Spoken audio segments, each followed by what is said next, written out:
This is Forge Daily with Mackenzie Barwell on the Forge Audio Network.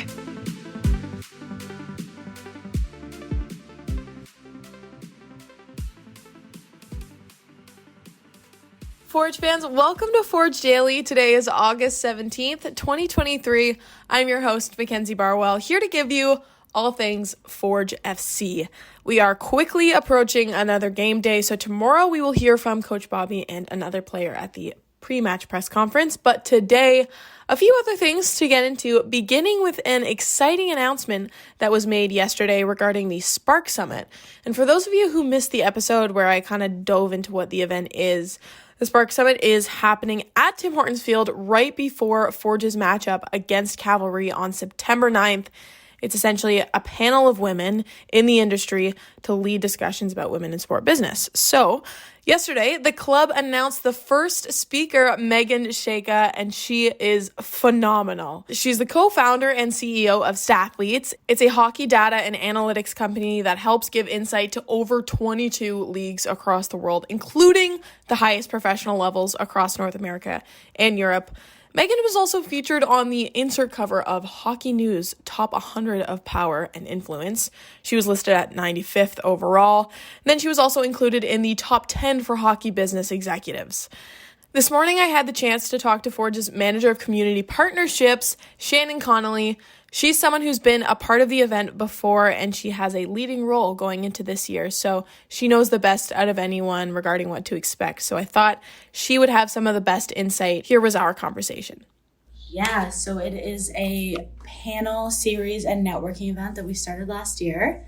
And this year, we're kind of upping the ante a little bit. So we've got 2 different panels talking about industry trends, speaking to some women that have absolutely storied careers in the sports industry, which is amazing. And then I think the most exciting part of the event is the networking event that follows with the backdrop of a top of the table battle between Cavalry and Forge, which is really exciting. So you get to talk about working in the sports industry with people while the game's right on in the background. So it's a pretty unique networking event. I know it was extremely successful last year. How did you find the response was afterwards? I think it was great. I mean, as much as there's events like this popping up all around, I feel like it's always a great opportunity to bring women together, especially in this industry, to, share successes, share stories, and the more that we can connect with each other and build each other up, the better it's going to be. So we had, some great success last year with our incredible panelists.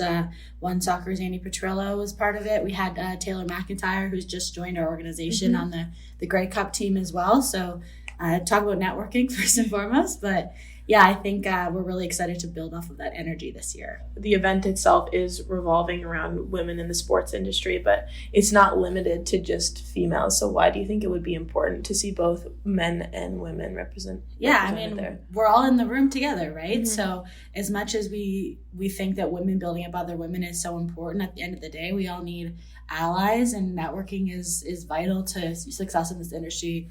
Man, woman, whatever you identify as, So I think that the more men that we have that come out along with women, it's just going to, uplift young people looking to really start a career in sports. Exactly. Last thing, we announced that Megan is our first speaker. So what can you say about her? Because her bio is insane. I can't even talk about everything she's done. Megan has such a pedigree. We're so lucky to have her this year. Yeah. And, a pretty big name to drop as our first speaker, which was super exciting. As someone who is like a bit of a data nerd, I was so stoked when Megan came on board. So I'm really excited to hear Megan.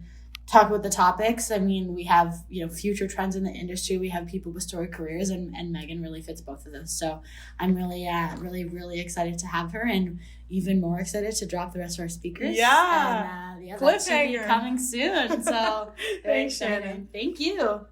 All right, moving on. Something that Coach Bobby mentioned yesterday and Behind the Beard, if you had a chance to listen, was the competitiveness of the league this year. So no one team, of course, have been able to pull away far enough where they have a significant lead. Bobby went as far to say is it's almost as if everyone is kind of back down to zero, even playing field. Each team has 8 to 9 games left in the season, so everybody's got a chance to grab a playoff spot. Charlie O'Connor-Clark, who's been on the show before, made some interesting points in an article that he released for the CPL today. He wrote that if the CPL playoffs had started this week, Ottawa would have hosted the first match, which was a play-in game against 5th place Halifax Wanderers. But if they'd started 2 weeks ago, then Ottawa would have headed to Nova Scotia for that game. And 3 weeks ago, York United would have hosted Halifax, and Atletico would have missed the postseason completely. So just to put this into perspective, for those of you who don't know, Atletico are now tied with the Wanderers for 4th, and York are fighting for a spot over their next couple matches to grab 5th place. Meaning at this point in the season, the difference between 2 spots could make or break a playoff run, and that might even come down to point or goal differential. So I thought I would ask Kwesi Poku this morning about his thoughts, because clubs are now starting to establish themselves, establish their philosophies. Managers are approaching their 2nd or 3rd year for the most part. So there's a lot of different elements that create this even playing field across the league. So I asked Kwesi whether or not he found there to be a difference this season in terms of the competitiveness across the league, and whether or not it's safe to say that you can't count any team out because everyone has something to offer. Every game is a tough game. You could see it through our past results, and you could see it in the table also. I mean, it's very close. A team wins and they go up maybe 2 or 3 spots. A team loses and they go down maybe 2 or 3 spots. So it's been really close this year, and I think the new playoff bracket has a say in that. So from a neutral standpoint, I think it's great. It's great to watch. It's good for the league. People want to watch, competitive games, and I feel like if they're watching something and they know the outcome or they know what's going to happen, no one wants to watch that. So the fact that it's getting more competitive is really good for the league and really good for Canadian soccer. Last but not least, looking ahead to Saturday's match, if you did get a chance to watch Behind the Beard, you'd know that it is our signature match night. So if you're planning on stopping by, stick around afterwards, because the entire Forge FC team will be coming out to sign some autographs. I decided to ask a few players, who has the best, who has the worst signatures, just to give you guys a heads up going into this weekend so you know who to target and who not to target. So Malik chimed in, and then Jordan Hamilton had a funny story afterwards as well. Best signature, I'd say Kwesi Poku. Worst signature, Jordan Hamilton, no hashtag. Yeah, we're doing best and worst signatures. Malik just called you out for having the worst ones. I have a bad signature? No, you don't. You just didn't put a hashtag.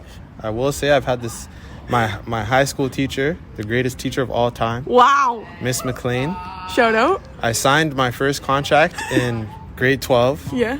She was there when I signed it, and she asked me what the heck that signature was.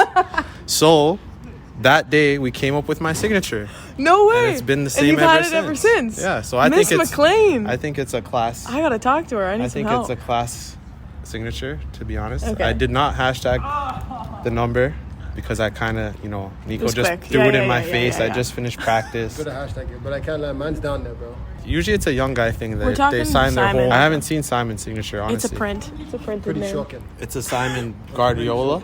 That'll wrap up today's episode. Thank you guys so much for listening. Don't forget, tomorrow we will get into the pre-match press conference as well as what to expect from Halifax on Saturday. This has been Forge Daily with Mackenzie Barwell. If you like what you heard, please like, follow, subscribe, comment, and share.